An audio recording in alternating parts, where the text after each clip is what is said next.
नमस्कार दोस्तों, मैं प्रदीप कुमार स्वागत करता हूं आपके अपने इस चैनल एजुकेशन पावर में। दोस्तों, पिछले वीडियो में हम लोगों ने बात किया था चाइल्डहुड एंड ग्रोइंग अप, जो बीएड के हम लोगों के सब्जेक्ट के अंतर्गत आता है। और इसमें हम लोग बात कर रहे थे सिलेबस के अकॉर्डिंग, और सिलेबस के अकॉर्डिंग हमने बात की थी हिस्टोरिकल और जो है उसके हिस्टोरिकल संबंध में, उसके ऐतिहासिक परिप्रेक्ष्य के संदर्भ में। तो हमने यहाँ पे देखा था कि ऐतिहासिक संदर्भ में हमने बात की थी मध्यकाल के संदर्भ में, हमने बात की थी 17वीं 18वीं 19वीं सदी के संदर्भ में।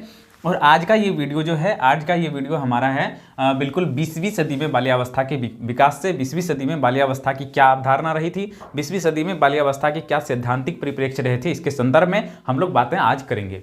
दोस्तों, आज की इस वीडियो में हम लोग जो है मुख्य रूप से जो आधुनिक काल के संदर्भ में हम बात करें, 20वीं सदी की हम लोग जो बात कर रहे हैं, इसके संदर्भ में हम लोग बात करेंगे कि कौन कौन सी अवधारणाएं 20वीं सदी तक आ चुकी थी बाल्यावस्था के संदर्भ में, जबकि मनोविज्ञान का विकास यहाँ पर होने लगा था। चलिए हम लोग देखते हैं इसमें। इसे हमने मुख्य बिंदु के तौर पे हमने यहाँ पे लिख दिया है, ताकि आप लोगों को जो है नोट्स बनाने में कोई भी दिक्कत ना हो और समझने में कोई दिक्कत ना हो। पहले हमारे बहुत सारे ऐसे मित्र कमेंट करते थे कि आपके जो है वीडियो उसमें लिखे हुए नहीं दिख रहे हैं, लेकिन मैंने उस प्रॉब्लम को दूर कर दिया है। पिक्चर चाहे मेरा कैसा भी आ जाए, लेकिन जो लिखा हुआ है वो आपको बहुत क्लियर दिखेगा। तो वीडियो को लाइक कीजिए, शेयर कीजिए, सब्सक्राइब कीजिए और वीडियो को छोड़कर मत जाइए, पूरा वीडियो देखिए। अच्छा नहीं लगे तो आप कमेंट बॉक्स में जरूर लिखिए, यदि अच्छा लगे तो लाइक और सब्सक्राइब जरूर कीजिए। चलिए हम लोग शुरू करते हैं आज की इस वीडियो को, आज की इस वीडियो सेशन को, जिसमें 20वीं शताब्दी में बाल्यावस्था के संदर्भ में हम बात करने वाले हैं। तो सबसे पहले यहाँ पे आप देखें तो 20वीं सदी के मध्य तक औद्योगिकरण में मशीनीकरण हो जाने से बच्चों को कार्य के लिए आवश्यक समझना कम हो गया था। क्या हो गया था? आवश्यक समझना कम हो गया था। इस पे एक बार गौर हम लोग कर लेते हैं। 20वीं सदी की हम यहाँ पे बात कर रहे हैं, और इससे पहले वाले वीडियो में हमने बात की थी 19वीं सदी में। जी हाँ, 19वीं सदी में हमने आपको बताया था कि औद्योगिकरण जो वहाँ पे जोर पकड़ लिया था, तो औद्योगिकरण के जोर पकड़ने के कारण वहाँ पर बच्चों को बहुत ज़्यादा अधिक मात्रा में जो है फैक्ट्रियों में या फिर उद्योगों में काम लिए जाने लगे थे। उनको आवश्यक बहुत ज़्यादा समझा जाने लगा था उस समय। तो बहुत सारे ऐसे फैक्ट्रियाँ थे जिसमें बच्चे ही काम किया करते थे। और मैंने ये भी बताया था आप सभी को कि बच्चे जब किसी परिवार में जन्म लेते थे तो उसको किस दृष्टिकोण से देखा जाता था। एक भावी उसको जो है मजदूर के तौर पे देखा जाता था कि जो अपने परिवार का भरण पोषण करेगा, ऐसा उसमें देखा जाता था। लेकिन जो हम 20वीं सदी की बात कर रहे हैं और 20वीं सदी के मध्य की हम बात कर रहे हैं, तो यहाँ पे औद्योगिकरण में जो है, औद्योगिकरण में जो उद्योग धंधे थे उसमें मशीन का जो है बहुत ज़्यादा जो है अनावेशन हो गया, उसमें मशीनों का जो है उपयोग ज़्यादा होने लगा।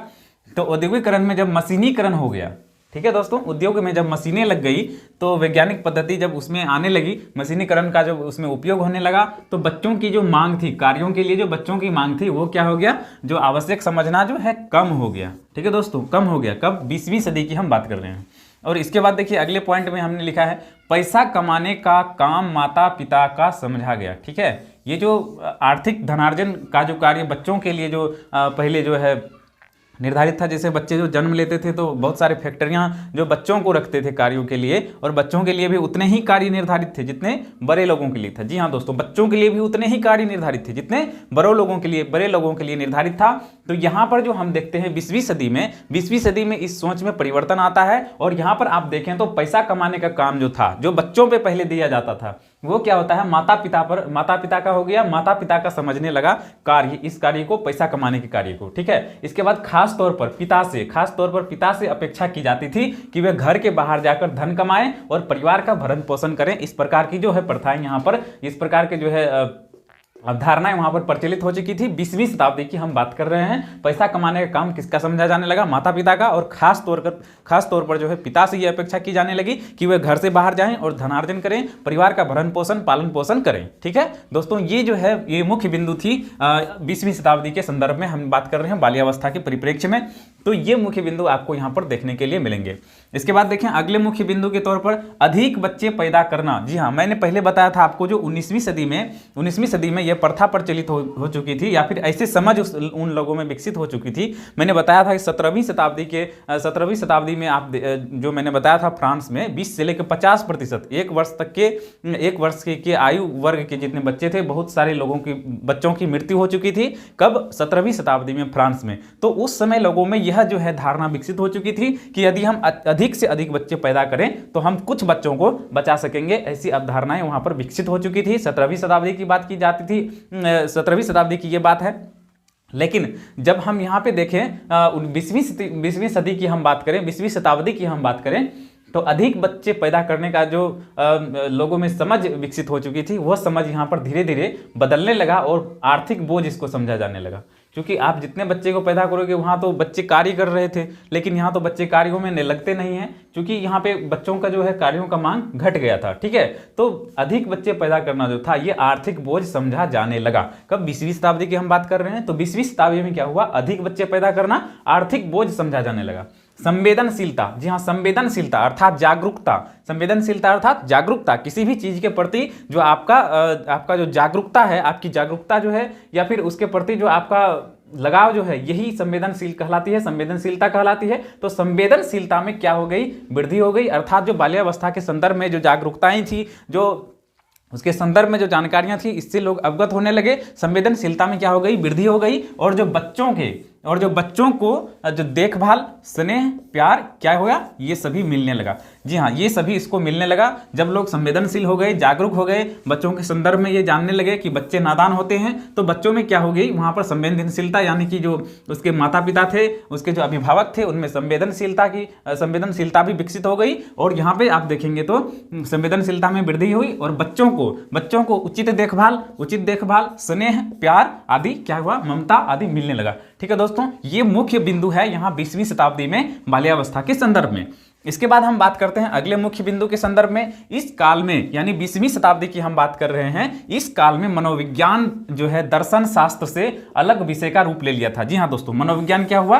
दर्शन शास्त्र। जी हाँ, आप लोग पढ़े होंगे मनोविज्ञान के संदर्भ में कि मनोविज्ञान क्या था। मनोविज्ञान दर्शन शास्त्र से निकला हुआ एक विषय है जो कि 20वीं शताब्दी के लगभग अलग रूप में आया था। और 1879 जी हाँ, लिप्जिग में जो है प्रथम मनोविज्ञान की प्रयोगशाला की स्थापना हुई थी विलियम वुंट के द्वारा। तो ये सभी आप लोग जानते होंगे या फिर मनोविज्ञान के संदर्भ में आपने पढ़ा होगा। तो ये इस काल में क्या हुआ था? मनोविज्ञान दर्शन शास्त्र से अलग रूप ले लिया था, अलग विषय का रूप ले लिया था। और मनोविज्ञान में जब रूसो एक महान मनोवैज्ञानिक थे जो इसके संदर्भ में आए, प्रकृतिवादी थे। तो ये जो है जब इसका आगमन होता है मनोविज्ञान में, तो यहाँ पे इन्होंने कहा कि हमें बच्चों को समझना चाहिए। हम बच्चों के ऊपर जो आरोप प्रत्यारोप करते हैं या फिर उनसे जो गलतियां होती है, हमें इनको समझना चाहिए। बच्चों के व्यवहार को हमें समझना चाहिए, आखिर बच्चे क्या चाहते हैं। तो रूसो का आगमन जब मनोविज्ञान में होता है तो इसके आने से बच्चों के प्रति क्या होता है? बच्चों के प्रति जो है मनोविज्ञान में अध्ययन का प्रारंभ हो जाता है।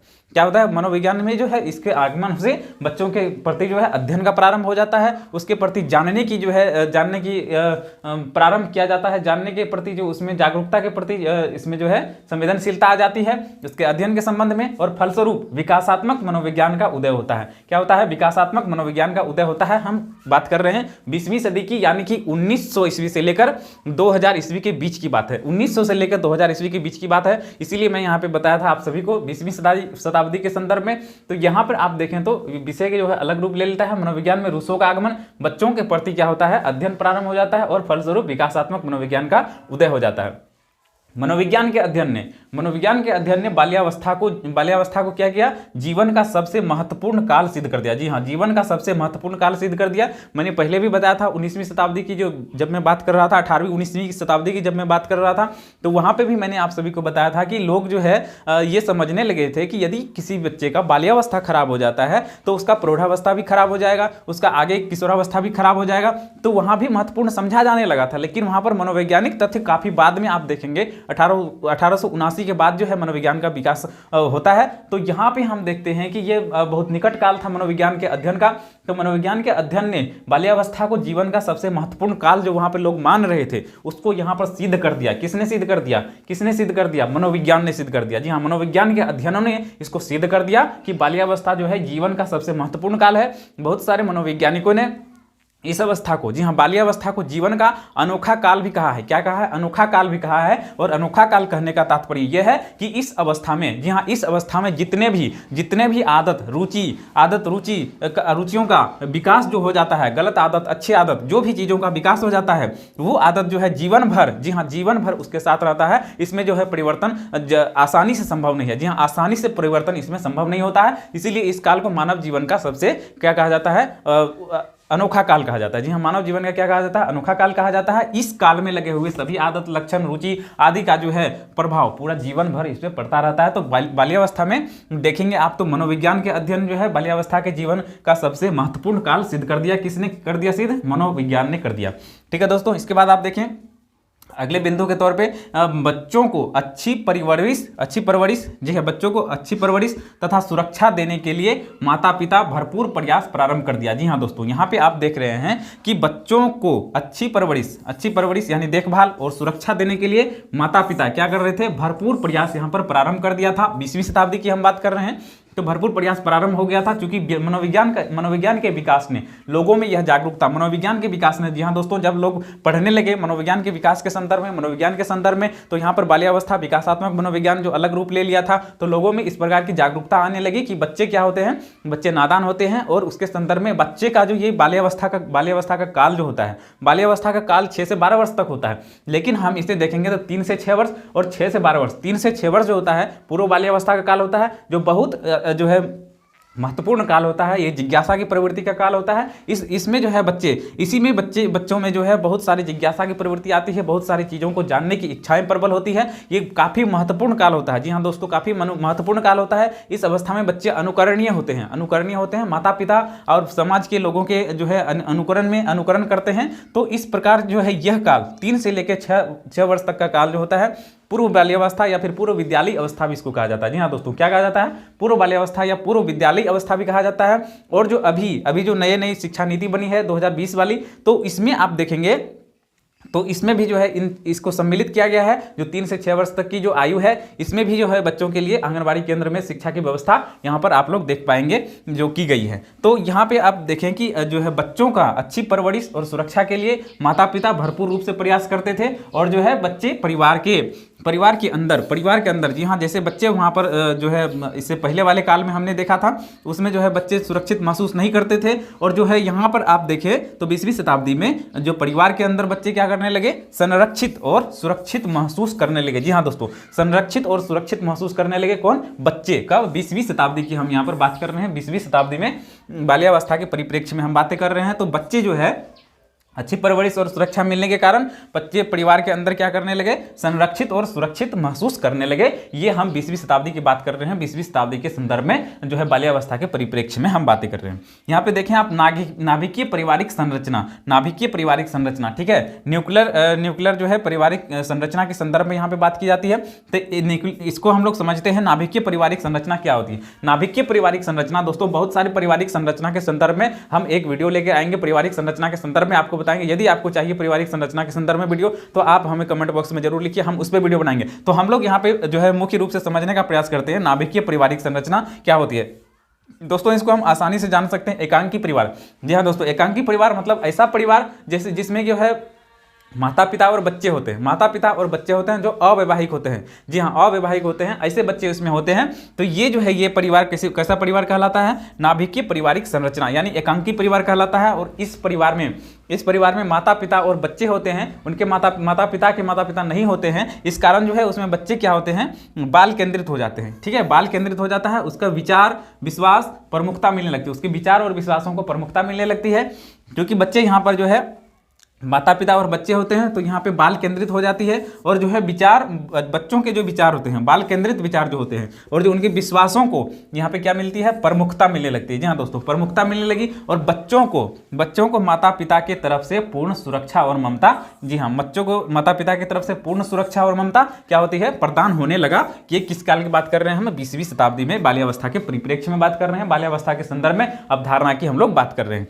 तो यहाँ पे आप देखें, कभी कभी इतना संरक्षण मिलने लगता है, इतना ममता उसके मिलने लगता है, माता पिता इतना ममता उड़लने लगते हैं कि बच्चे क्या होते हैं? बच्चे बिगड़ जाते हैं। बच्चों का विकास जो है इससे प्रभावित हो जाता है। तो यहाँ पे आप देखें 20वीं शताब्दी में ये जो है ये भावना यहाँ पे चलने लगी थी, ये अवधारणा प्रचलित हो चुकी थी।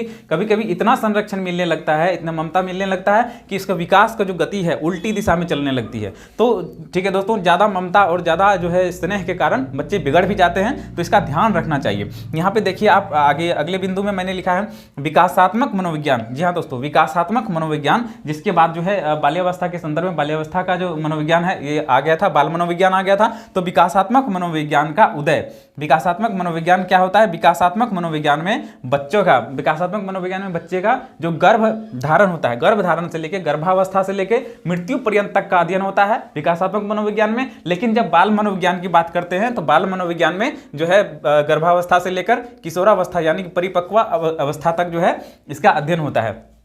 तो जो है बाल्यावस्था में क्या होता है? बाल्यावस्था का जो मनोविज्ञान, बाल मनोविज्ञान जो होता है, इसमें जो है कहाँ से अध्ययन होता है? गर्भावस्था से लेकर के किशोरावस्था या फिर परिपक्व अवस्था तक का अध्ययन होता है। लेकिन विकासात्मक मनोविज्ञान की बात करें तो इसमें क्या होता है? विकासात्मक मनोविज्ञान में जो है बालक गर्भाधान से लेकर के उसके मृत्यु तक, जी हाँ, मृत्यु पर्यंत तक का अध्ययन इसमें सम्मिलित होता है विकासात्मक मनोविज्ञान में। तो जब बाल मनोविज्ञान का जो है अलग रूप ले लिया तो यहाँ पे देखिए विकासात्मक मनोविज्ञान का उदय होने से बाल्यावस्था के संदर्भ में अध्ययन एवं शोध को प्रमुखता मिल गई। क्या मिली?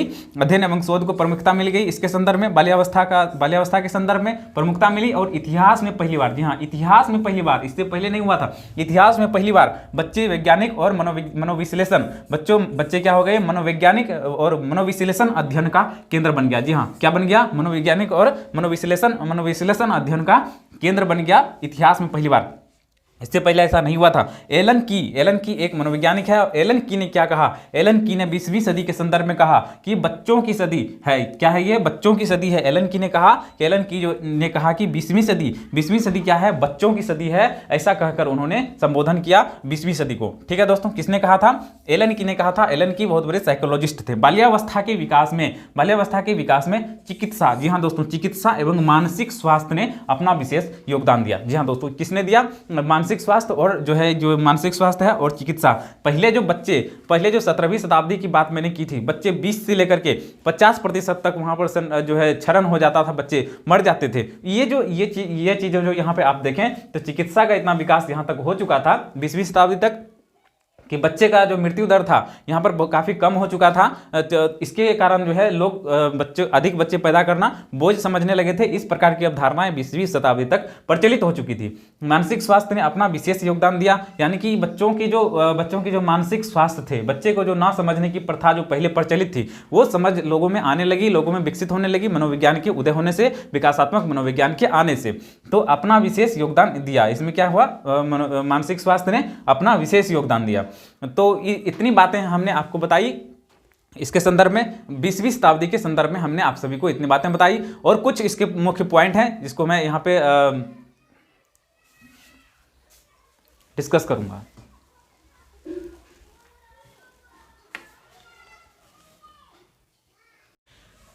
पालन पोषण के नए तरीके को प्रस्तुत करने तथा संवेगात्मक दृष्टिकोण। जी हाँ दोस्तों, यहाँ पे हम बात कर रहे हैं पालन पोषण के नए तरीके को प्रस्तुत करने तथा संवेगात्मक दृष्टिकोण विकसित करने में बेंजामिन स्पोक, वर्जीनिया एक्सलेन तथा एरिक एरिक्सन, 3 प्रसिद्ध नाम। जी हाँ दोस्तों, 3 प्रसिद्ध नाम आप याद कर लीजिए, आपको प्रश्न लिखने में कोई दिक्कत नहीं होगी। कितना भी लंबा आप प्रश्न को ले जाना चाहेंगे, आराम से आप इन पॉइंट के माध्यम से ले जा सकते हैं। यहाँ देखिए हम 3 नाम की यहाँ पे जिक्र कर रहे हैं। किसके जिक्र कर रहे हैं? एक तो बेंजामिन स्पोक की जिक्र कर रहे हैं, दूसरा वर्जीनिया एक्सलेन। जी हाँ, वर्जीनिया एक्सलाइन कहीं आपको मिलेगा। इसके बाद है एरिक एरिक्सन। ये 3 नाम प्रसिद्ध है जिसको 20वीं शताब्दी में, जी हाँ दोस्तों, 20वीं शताब्दी की हम बात कर रहे हैं और हिस्टोरिकल और जो है कंटेम्प्रेरी के संदर्भ में बात कर रहे हैं, चाइल्डहुड के संदर्भ में। ठीक है दोस्तों, तो ये 20वीं शताब्दी की मैं बात कर रहा हूँ कि मनोविज्ञान का जब उदय हो चुका था तो उसमें जो पालन पोषण के नए तरीके जो प्रस्तुत किए थे या और संवेगात्मक दृष्टिकोण को जो विकसित किया था, उसमें 3 नामें आपको मिलेंगे, बेंजामिन स्पोक, वर्जीनिया एक्सलाइन और एरिक एरिक्सन। इन तीनों को दोस्तों काफी प्रसिद्धि प्राप्त हुई थी 20वीं शताब्दी में। अगली जो मुख्य बिंदु के तौर पर आप देखें 1950 के बाद टेलीविजन के विकास। जी हाँ दोस्तों, टीवी का विकास हो चुका था, टेलीविजन का विकास हो चुका था और नया दौर यहाँ पर प्रारंभ हो चुका था। क्या हुआ था? नया दौर प्रारंभ हो चुका था 1950 के बाद। सबसे पहले अमेरिका में जो है टेलीविजन का विकास हुआ था, लेकिन उस समय जो टेलीविजन था, टेलीविजन पर पारिवारिक समस्या, जी हाँ दोस्तों, पारिवारिक समस्या से जुड़ी धारावाहिक या फिर कुछ भी ऐसी समाचार आदि दिखाने पे पाबंदी रहती थी। गरीबी से संबंधित, हिंसा से संबंधित, शोषण आदि से संबंधित जितने भी धारावाहिक आदि हुआ करते थे, मनोरंजन के साधन हुआ करते थे, उसको दिखाने पर बहुत बड़ा प्रतिबंध लगा हुआ था। उस समय इन सभी चीज़ों को, पारिवारिक समस्या, गरीबी, हिंसा और शोषण आदि से संबंधित घटनाओं को जो है पूर्ण प्रतिबंध था, अर्थात ये सभी चीज़ें टीवी पर नहीं दिखाई जाती थी। जी हाँ दोस्तों, ये अनुमान लगाया जाता था कि बच्चे इससे जो है बिगड़ सकते हैं, उसमें जो है गलत भावनाएं घर कर सकती है। ठीक है दोस्तों, तो बहुत बड़ा सा यहाँ पर जो है सेंसर लगा हुआ था। सेंसर बोर्ड अभी भी है, जो किसी भी धारावाहिक को चलाने से पहले सेंसर बोर्ड की जो है अनुमति लेनी पड़ती है। बहुत सारी फिल्म को जो है सेंसर बोर्ड से अनुमति नहीं मिलती है, लेकिन बहुत सारे अभी के ज़माने में बहुत सारे ऐसे फिल्म जो है अनर्गल फिल्म जो है अभी चल रहे हैं सेंसर बोर्ड की अनुमति से। पता नहीं कैसे उसे सेंसर बोर्ड से सर्टिफिकेट मिल जाता है। यहाँ देखिए 1950 के बाद टेलीविजन के विकास में नया दौर प्रारंभ हुआ, लेकिन उस समय टेलीविजन पर पारिवारिक समस्या, गरीबी, हिंसा, शोषण आदि से संबंधित घटनाओं को दिखाने पर पूर्ण प्रतिबंध लगा हुआ था। जी हाँ दोस्तों, पूर्ण प्रतिबंध लगा हुआ था। और अगले पॉइंट में देखें आप, महिलाओं में यह जागृति आ चुकी थी, महिला भी जागरूक हो चुकी थी, महिला भी अपने जो है अस्तित्व को पहचानने लगी थी, जागरूक हो चुकी थी, उसमें जागृति आ गई थी कि वह अपने करियर को बनाने के साथ साथ, जी हाँ दोस्तों, पढ़ाई लिखाई तथा अपने करियर को बनाने के साथ साथ भी वह अपने पारिवारिक दायित्वों का निर्वहन कर सकती है। ये उसमें क्या ये धारणाएं उसमें आ चुकी थी, यह जागृति उसमें आ चुकी थी। दोस्तों आज का वीडियो हम लोग जो है इससे संदर्भित था हिस्टोरिकल चाइल्डहुड के संदर्भ में बात कर रहे हैं, हिस्टोरिकल एंड जो है कंटेम्परेरी के संदर्भ में हमने बात की, कंटेम्परेरी प्रोस्पेक्टिव के संदर्भ में बात की। अगले वीडियो में हम लेकर आएंगे थ्योरेटिकल संबंध के संदर्भ में। तो हमारा वीडियो आप सभी को कैसा लगा, लाइक कीजिए, शेयर कीजिए, सब्सक्राइब कीजिए। मिलते हैं अगले वीडियो में। जय हिंद, जय भारत।